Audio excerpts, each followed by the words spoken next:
Olá, meu nome é Luiz Fernando Reis, sou responsável pelo site matematicamuitofácil.com. O nosso site é especializado no ensino fundamental completo. A parte de aritmética e a parte de álgebra estão completíssimas. Álgebra e aritmética, completíssima. Exercícios propostos, muitos exercícios resolvidos. O importante, a teoria é completíssima. E um detalhe interessante, nosso site é totalmente gratuito. São mais de 200 páginas gratuitamente para que você possa estudar, pesquisar, o que você quiser e o tempo que você necessitar. Perfeito? Então você que está se preparando para o Enem, para o vestibular, que está tentando uma escola técnica ou uma escola militar, que está no ensino médio ou mesmo no ensino fundamental, você que está se preparando para um concurso público, gente, a dica está dada. Não deixe de visitar o nosso site gratuito, 0800, o nosso matematicamuitofácil.com. Eu garanto a vocês que vai valer a pena. Retornando com nossas resoluções de questões, nós estamos fazendo reforço de conteúdo do assunto regra de 3 composta. Vamos fazer mais uma questão. Esse assunto é um assunto importante. Vira e mexe aparece em concursos, né? Então é importante a gente recordar o assunto, né? Não é uma questão difícil, é mais uma questão, quer dizer, digamos assim, questões iniciais, né? Não são aquelas questões de desafios de regra de 3 composta. Algumas delas são dificílimas. Só para que vocês tenham uma noção, algumas são muito difíceis, não são fáceis, não. Então, estou fazendo, obviamente, a base, né, o início, digamos assim, né, dando uma recordação mais ampla, começando sempre da parte inferior. E aí vai o conselho que eu gostaria de pegar esse gancho, já que eu tenho percebido em algumas dúvidas, né, algumas situações que eu vou relatar aos amigos agora. Você, quando está se preparando para algum concurso, você está estudando para uma prova, alguma coisa desse nível, você tem que começar sempre, sempre, e aí não é sugestão. Aí estou sendo muito direto, tem que ser assim. Você tem que começar dos exercícios mais simples e aos poucos você chegar nos exercícios mais difíceis. Não adianta começar do mais difícil para o mais fácil, não existe. É uma escada, gente. Você não sobe a escada, né? Você não chega no topo da escada sem começar do primeiro, segundo, terceiro degrau. Você pode até pular 2 degraus ou 3 de cada vez, mas você tem que ir aos poucos. Você vai num crescendo. Então, se você começa, eu vou dar um exemplo claro. Quando você começa a estudar dos exercícios mais simples, você vai acertando os primeiros, né? E isso vai te inflando, o teu ego vai se inchando e você vai começando a compreender, entender, e você vai se tornando mais amigável com a matemática. Quando você inverte o processo, quando você começa do mais difícil, né? Vou começar do mais difícil para o mais fácil. O que acontece? Você erra o primeiro, erra o segundo, erra o terceiro, por quê? Você está indo lá você está pulando por uma série de degraus. E aí você começa a desanimar, o teu ego vai lá para baixo, você começa a eu sou muito burro, eu não consigo entender nada de matemática. Claro, você começou ao contrário, gente. Você começou da fase mais difícil. Começa da mais fácil, porque você vai acertando a primeira, a segunda, a terceira. Na quarta você já esbarra um pouquinho, mas não, eu errei aqui, que besteira. Ou seja, você vai aos poucos conhecendo e quando chega na última, na mais difícil, essa aqui realmente é muito difícil, eu não vou nem tentar, essa é muito difícil. Mas só que você está consciente que você já sabe matemática. Você começa da mais difícil, gente. Então eu falo isso que eu tenho percebido alguns companheiros, né, que nos enviam dúvidas. Então ele às vezes pede uma dúvida muito simples, né? E daqui a pouco ele pede uma dúvida dificílima. Aí não rola, gente, porque você não vai conseguir aprender assim. Você vai desanimar no meio do processo, vai perder toda a vontade de continuar a estudar e parou, acabou. Mais um concurso que se foi, mais um sonho que está desfeito. Então vai aos poucos, gente. Vamos fazer aos pouquinhos, devagarzinho, que a gente chega lá. Começar do mais difícil, não vai rolar nada nunca. E aí, eu sou muito sério, sincero. Se você me pergunta assim, quem descobriu o Brasil? Tá? Pedro Álvares Cabral. Aí daqui a pouco você pergunta para mim, mas a que horas, a que momento, qual era a estrutura socioeconômica, político-social que estava influenciando a Europa no momento da. Porra, cara, aí responde a primeira. A primeira aprende que foi o Cabral que descobriu, depois entra nos fatores socioeconômicos, culturais que influenciaram.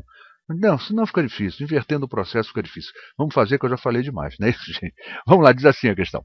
20 máquinas trabalhando 8 horas por dia levam 6 dias para fazer um determinado trabalho. Quantas máquinas serão necessárias para executar o mesmo serviço se trabalharem 10 horas por dia durante 12 dias? Temos aqui uma regra de 3 composta, que tem 4 itens, um deles será o verdadeiro. O importante na regra de 3 composta, gente, é a gente reconhecer As sentenças. Normalmente não, sempre, a regra de 3 apresenta duas sentenças. Numa delas, né, normalmente a segunda sentença tem a incógnita do problema. Perfeito? E vamos reconhecer também quais são as grandezas envolvidas. Por exemplo, nesse exercício, olha aqui, eu tenho quantidade de máquinas, eu tenho trabalhando 8 horas por dia. Inicialmente, as nossas grandezas. Olha só, eu tenho aqui 20 máquinas, trabalhando 8 horas por dia. Isso é jornada de trabalho, né? Número de horas que eu trabalho por dia. E aqui eu tenho tempo, 6 dias. Então eu tenho 3 grandezas e essa já está formando a minha primeira sentença. Vamos ver a minha segunda sentença, o que, é que ela está dizendo? Olha só, quantas máquinas, olha só, são necessárias para executar o mesmo serviço e trabalharem, olha aqui, 10 horas por dia, olha a jornada. E olha o tempo aqui. Então eu tenho 3 grandezas. Vocês percebem que na segunda grandeza é que eu tenho quantas máquinas. Então as máquinas, a quantidade de máquinas é a nossa incógnita, não é isso? É a incógnita do nosso problema. Vamos tentar resolver, gente? Vamos montar bonitinho, né? Fazer na nossa folha bonitinha, com capricho, que a gente chega lá. Quer ver? Olha só. Vou montar minha primeira sentença e vou escolher a ordem, né? Onde está incógnita. Isso é opcional, não é obrigatório, né? Eu preferencialmente vou fazer isso, fica mais simples de trabalhar o restante do problema, tá bom? Olha só, eu vou relacionar. Ele falou quantas máquinas, então já vi que máquinas vai começar meu problema. E até porque lá em cima ó, começa 20 máquinas, trabalhando 8 horas por dia, levam 6 dias. Vamos montar então a primeira sentença? Olha só, 20 máquinas. Olha aqui a grandeza máquina, grandeza jornada, grandeza tempo. 20 máquinas, trabalhando 8 horas por dia, levam 6 dias para executar determinado serviço. Perfeito? Vamos ver a segunda sentença, onde tem a incógnita. M máquinas, chamei de M a quantidade de máquinas, tá bom? M máquinas, trabalhando 10 horas por dia, farão em 12 dias. Quantas máquinas serão necessárias, trabalhando 10 horas por dia, para executar o serviço em 12 dias? Perfeito, gente? Montamos a nossa regra de 3 composta na nossa tabelinha. E agora vamos fazer o quê? É a parte importante e fundamental da regra de 3 composta. É analisar como se comportam essas grandezas. E aí o que, é que eu vou fazer? Eu vou comparar as grandezas que eu conheço, os dois dados, né? Tá certo? As duas unidades, e vou compará-la com a grandeza que contém a incógnita. Então eu vou comparar o seguinte, ó, jornada com o número de máquinas e depois vou comparar tempo com o número de máquinas. Isso é obrigatório? Não. É opcional, eu posso fazer comparação com qualquer uma delas, mas a gente sempre usa isso que fica mais fácil montar o nosso problema. Tá bom? Então, vamos lá então, olha só. Vamos comparar jornada com máquinas para saber se isso é diretamente, se é inversamente. Olha só, eu tenho aqui, ó. Se eu trabalhar 8 horas por dia, eu preciso de 20 máquinas. Se eu aumentar para 10 horas por dia, eu vou precisar de mais máquinas ou de menos máquinas? Essa é a comparação. Se eu precisar de mais máquinas, é porque essas grandezas são diretamente proporcionais. Aumentou aqui e aumentou aqui. Perfeito? E quando aumentar aqui e diminuir ali? Quer ver só o exemplo? Ó? Eu trabalhava 8 horas por dia e para isso eu preciso de 20 máquinas para fazer num determinado tempo. Eu vou deixar ele de lado lá, hein? 8 horas por dia eu preciso de 20 máquinas. Se eu aumentar para 10 horas por dia, vocês concordam comigo que eu não precisarei de tanta máquina? Eu posso ter menos máquinas, por quê? Porque eu vou trabalhar mais horas por dia. Então eu vou compensar essa ausência de máquina com mais trabalho diário. Então eu concluo o quê? Jornada de trabalho e número de máquinas e quantidade de máquinas são grandezas inversamente proporcionais. E por que eu digo isso? Porque quando eu aumentei a jornada, eu posso diminuir a quantidade de máquinas. Então jornada e máquinas são grandezas inversamente proporcionais. Tá bom? Vamos lá, agora eu vou comparar quem? Tempo com máquinas também. Eu não posso comparar tempo com jornada, não, gente. Se eu já comparei jornada com máquinas, eu tenho que comparar tempo com máquinas agora. Tempo e máquina. Vamos lá? Olha só. Se em 6 dias eu tenho um determinado serviço a fazer, perfeito? Ó, 6 dias eu preciso de 20 máquinas. Se eu dispor de 12 dias, eu tenho mais tempo. Vocês concordam que eu posso desligar algumas máquinas dessas? Eu não preciso usar todas. Olha só. Com 6 dias, se eu usar 20 máquinas, eu levo 6 dias. Se eu for levar 12 dias, eu não posso desligar algumas máquinas, gente. Então, aumentando o tempo, eu posso diminuir a quantidade de máquinas. Então, eu descubro que número de máquinas e tempo são grandezas inversamente proporcionais. Tá bom? Essa é a fase fundamental, é a parte mais difícil de uma regra de três compostos justamente a análise das grandezas, se elas são diretamente ou se são inversamente proporcionais. Perfeito? Daqui para frente fica bem mais simples. Quer ver como é que é fácil? Bom, sempre que eu encontro grandezas inversamente, olha a minha proposta. Inversamente. É como se estivesse dando dada a ordem, né? Inverte, inverte. O que eu vou fazer para que eu possa cair na minha proporção resolvente é inverter essas grandezas. Assim, quer ver? Desculpa, as unidades que representam as grandezas, claro, né? Olha só, eu não tenho aqui 8 para 10, inversamente, inverte isso. Eu já monto no meu segundo quadrinho, eu já monto 10 para 8. Eu inverti, ó. O que estava embaixo foi para cima, o que estava em cima vem para baixo. E farei o mesmo nessa grandeza também, que também é inversamente proporcional. O 6 que está em cima vem para baixo e o 12 que está embaixo vai para cima. Então ficaria assim, olha só. Quando eu faço essa inversão, a minha grandeza passa a ser diretamente proporcional. E eu preciso, para montar minha proporção resolvente, de que as grandezas sejam todas diretamente proporcionais. Agora, deixo claro uma coisa. Esse é o problema. Aqui está correto. Aqui já é uma montagem para que eu possa resolver, para que eu possa jogar na minha proporção resolvente. Tá certo? Isso aqui, eu não posso encarar isso aqui e dizer, não, isso aqui está errado, porque... Não é. Aí você fala, mas jornada de máquina diretamente? Não. Eu estou fazendo agora, isso aqui já é montagem para que eu chegue à minha proporção resolvente. Aqui em cima, sim, aqui está correto. Eu estou analisando jornada e máquinas inversamente, tempo e máquinas inversamente. Perfeito? E agora eu posso montar. Como é que eu monto? Olha só, 20 está para M. Aqui tem um T, mas não é T, aqui é M, né? Eu fiquei com T, mas vou deixar o T, porque não há problema não. Ou então a gente mexe aqui e fica melhor. Quer ver? Deixa eu mudar aqui para ficar T máquinas. Pronto, aí fica tudo bonitinho.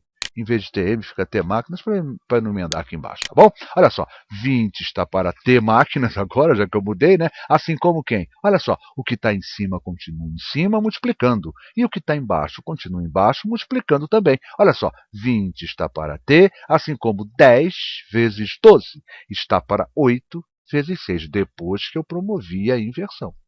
Tá claro então, gente? Vamos ver quanto dá isso aí? Vamos lá? Olha só, eu tenho 20, tenho 10, eu posso simplificar isso aqui, né? Dividindo ambos por 10, eu ficaria 2 está para T, assim como 1 vezes 12 está para 8 vezes 6. E aqui eu percebo o seguinte, eu posso fazer mais simplificação interessante aqui. Olha só, eu não posso simplificar esse 2 com esse 12, olha só, não posso, ó. 2 com 12, simplificando ambos por 2, aqui vai ficar 1 e aqui vai ficar 6. E aí eu percebo que aqui tem 6, aqui tem 6.